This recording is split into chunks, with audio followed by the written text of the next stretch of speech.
Well, I'm not under any false pretenses that I think that this is going to be a normal semester for you or for me. So I've decided to go ahead and do a little bit of online video for you in order to get this show on the road. So this is for Geology 314, Historical Geology. Um, we're here at my house. This is where I'm going to do some recording this summer in order to give you a head start on what we're doing this semester. For this course, you need a textbook. That's the only book you're going to need out of this course. It's by Levin and King, and it's called it's called Earth Through Time. Earth Through Time. Hal Levin, taught at St. Louis University, or no, I think maybe it was Washington University in St. Louis. And so Hal Levin wrote the book back. In fact, it was the book that I studied from back in the 1970s. It's been since rewritten several times. They're in the 11th edition right now. And the co-author on this book, and I think that Hal's been retired for some time. I don't think he's passed away yet. But his co-author is David King, and David King is at Auburn University in Alabama, in Auburn, Alabama. And David King and I are actually friends. So he asked me, it's like, why don't you try this? It's like, oh man, it's so old. It's like, no, it's. He actually did a nice job at rewriting various parts of that textbook, and it was a pretty good textbook to begin with in the first place. And one of the other reasons to have this textbook is to note that it has Missouri connections, and so some of the historical geology connections that many of us work with in the Midwest are Midwestern in origin, actually, and they come from Missouri. So that's kind of nice. And so that book is the one we're going to use for here, Earth Through Time, 11th edition. You can get it through the library, or you can get it through the bookstore, or you can get it through Amazon, or, it doesn't matter to me how you get it, but, the university wants you to get it through the bookstore if you can. There's a digital version of it out as well, and that's what I use. So the digital version is out there. What else to tell you? We're going to do the labs. There's going to be 12 labs altogether, and those are going to be done with handouts that I'm going to give you in the course. And hopefully we'll be able to do most of the labs in person. And we'll start with one on Tuesday and Thursday. There are Tuesday and Thursday labs, and then we all meet together for a lecture on Monday and Wednesday. So if you look at the course syllabus, it's going to go through a lot of the details for this course. Among those are my office hours. And really what I'd like for you to do is to email me. That's the best way to get a hold of me. Kevin Evans, no spaces, no dots, nothing. Kevin Evans at MissouriState.edu. And you tell me, is like, I need to talk with you about whatever it is about the course. And so you can contact me through email first, and we can set up a time to meet. We may want to meet outdoors with this COVID-19 sort of crisis that we're in right now. It'd be good to be able to maybe keep the distance if we can, to make sure that we all stay safe. So office hours are on there. My office is actually 369A in Temple Hall. My research space is where you'll find me most of the time, is at 325 Temple Hall. And that's also where I work on core and some other aspects. And like I say, right now, you can hear the airplane going overhead. I'm outside of my house.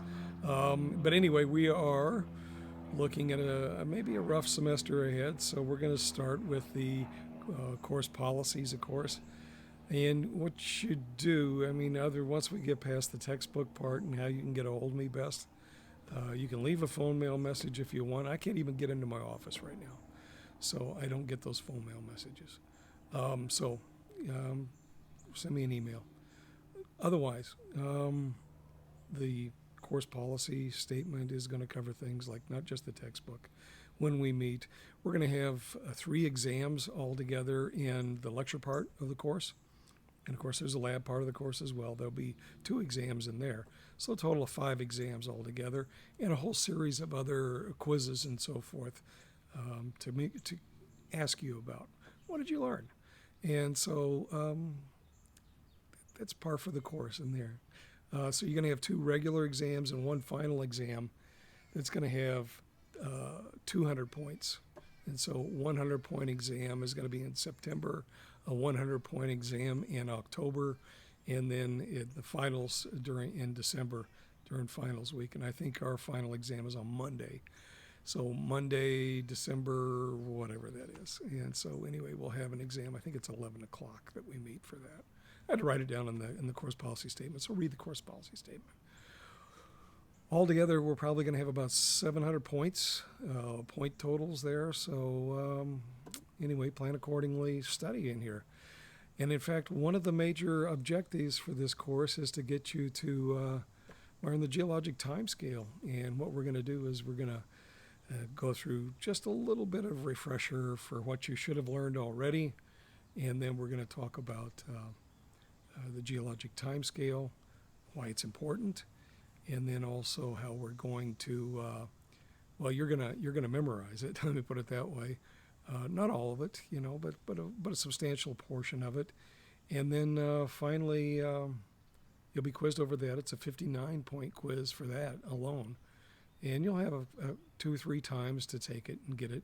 So you can get as many points as you can out of that. So it's worth 59 points. So I'll give you multiple attempts in order to get it closest to correct as you can. So the geologic timescale quiz, 3 lecture exams, 2 regular, 1 final worth 200 points. And then there are going to be 2 lab exams as well, one worth 100 points and one worth 150. And that's like midterm and then the just before the finals. So the last week of classes, you'll be taking a lab exam, a final lab exam. We're going to try to stay outside a couple of times during the semester early on here. Right now, as you know, that they're planning on opening up the campus, and so and there have already been 24 cases during SOAR that have been reported, and so I'm not sure that having face-to-face interactions is going to be all that good for all of us. And so what we're going to do is we're going to go just and do what they require us to do. But I'm also going to record this stuff. So, it's like, it's all online. Go look at this. It'll be on YouTube or something like that. There's another streaming medium that they use through the university. And frankly, I don't care which it is, So I'll probably put this up on YouTube just for the heck of it. Makes it easier that way for me in some ways. Hey, you never know. I might even make some money off of it. So anyway, that's an introduction to the course in a way. So number 1 assignment is to read the course policy statement. Yeah, print it off, actually. It's one of the few pieces of information that you're going to want to have handy to you. The next thing you want to do is to print off all of the various parts of the geologic time scale. That's also on Blackboard, and so use that to your benefit. So anyway, I guess that's all I have to say for right now. It sounds like the neighborhood mowers are kicking in. I will talk to you very soon. Thanks.